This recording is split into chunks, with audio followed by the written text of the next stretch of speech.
Hi, I'm Amanda from Life Unravelled, and we're here to unravel life's little mysteries. This week we're going to talk about activities and what sort of activities you can do with your children. We're going to talk about regular activities and favourite activities that you can do, short-term activities, and also some like holidays that you can attend.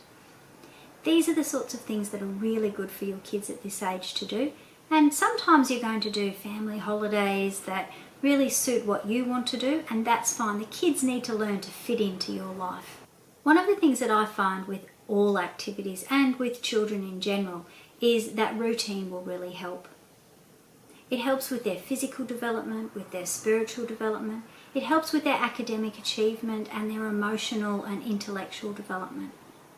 What you'll find is that if you can keep that the routines going, then they're more likely to be able to understand what's happening around them and absorb all that extra information so that they can then process it later. What sort of types of activities are we talking about? We're going to talk about some regular activities. Things like going to music classes or going to the kindy gym or something like that. They help with building skills.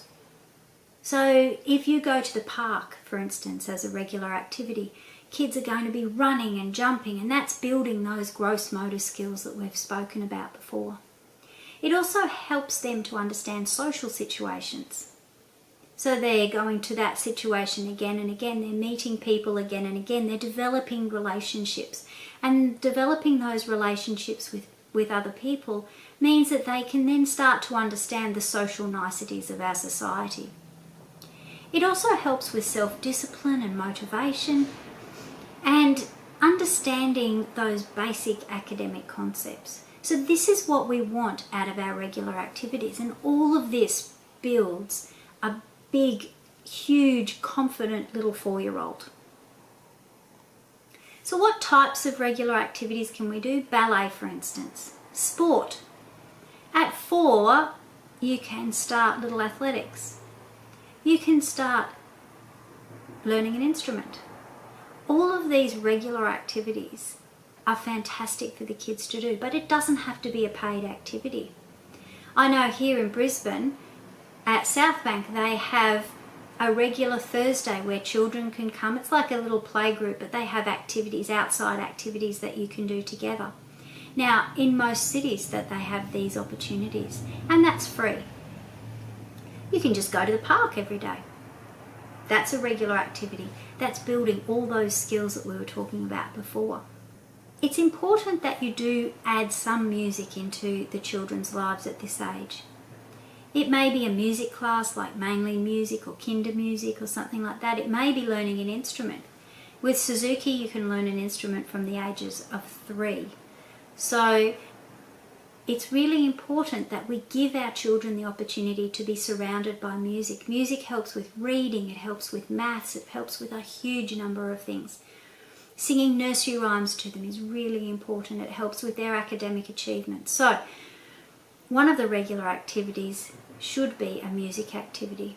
You should have one that's active, one that fills the arts, and maybe an academic one.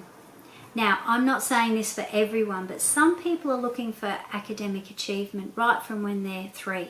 One of the programs that's around is called Kumon, Kumon, and if you want more information, Google that and have a look at that.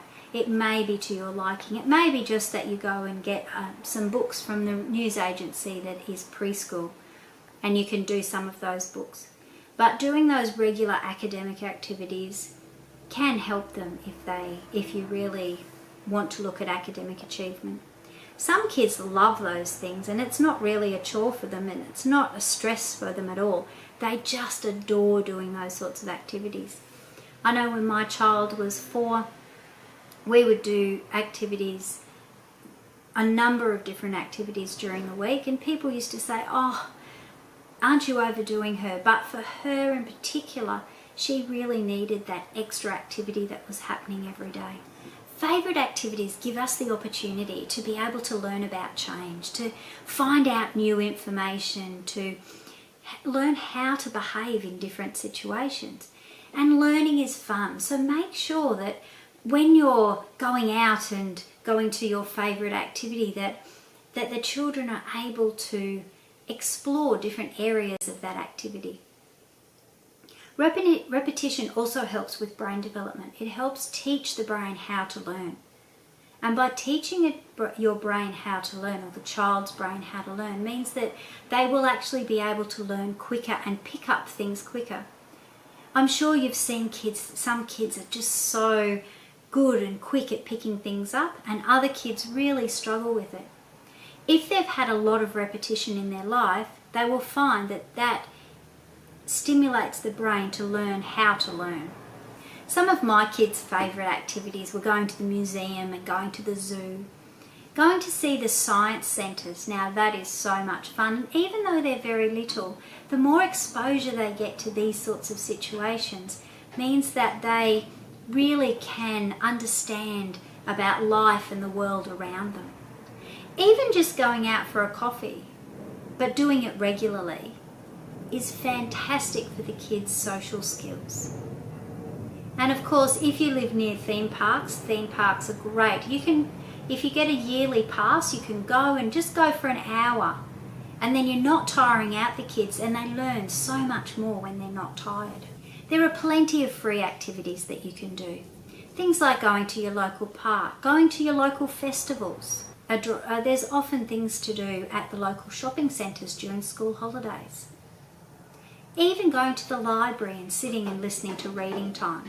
Go for a drive in the car, look for animals, go looking for a cow or a sheep, and you may have to drive for a little while to get there, but make sure that you know where they are. I remember when my kids were little, we used to have an afternoon and they were tired, and I thought, okay, if I get in the car, we'll be right. So we go, right, what are we looking for? Sheep. And I knew the way to go to always find a sheep. And you can prompt the kids, and then they can know that they can go to the duck pond or go for a drive to see a giraffe. Or those activities, and going for walks in the bush, in the national parks, really help the kids know where they are. It gives them a sense of purpose, that they know that they can work towards going somewhere. And they also then contribute to the family, which is great because they contribute to where they're going to go. What are some of the fill-in activities that you can do? Just short-term activities, I call them. Board games are great. Teaching your kids how to play board games and how to behave when you're playing board games is so important. 4-year-olds are notorious for being bad losers, but they need to learn how to control their feelings and learn how to be good sports. Now, there are some personalities that really take 20, 30 years before they really know how to control themselves properly, but it's worthwhile pursuing and it's worthwhile persisting. Singing. Singing is a great short-term activity. My kids always say to me, oh, you've got a song for everything, Mum.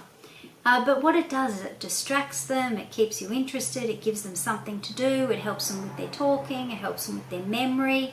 There's a whole heap of different areas that it helps them with. And I'm not talking just singing nursery rhymes, I'm talking about singing pop songs or anything that's around. Tell stories, or everyone contribute to the one story. I love doing this. One person tells a sentence, then the next person tells the next sentence in the story, and it can be a crazy story that goes all over the place. But those sorts of ways of creating these stories or telling these different, they choose a character and you decide what colour the character is and they decide what shape it is, and all these sorts of things are great for the kids to build their confidence in their academic achievement, but also it fills in a heap of time. I Spy, reading books, dots and dashes. I'm sure you know that game where you have all the dots and then you put a line to make boxes, and when you've made a box you put your initial in it. The person with the most boxes is the one that wins. Noughts and crosses. crocheting, craft, knitting, travel games, drawing, colouring in. They're the sorts of activities that we're talking about that are short-term activities. Jigsaw puzzles, they're excellent. They're things, some of them you can take away with you, some of them are just in the house. They're better than getting an iPad and playing on an iPad.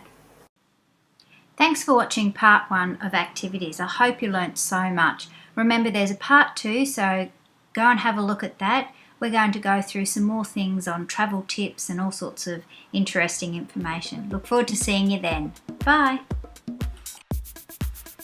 This video was produced by Imagination Pty Ltd for Life Unravelled. All advice and information given during this course is designed for general use only. If you have any concerns for your child, please seek professional advice as soon as possible. For terms and conditions, please see website www.lifeunravelled.com.au.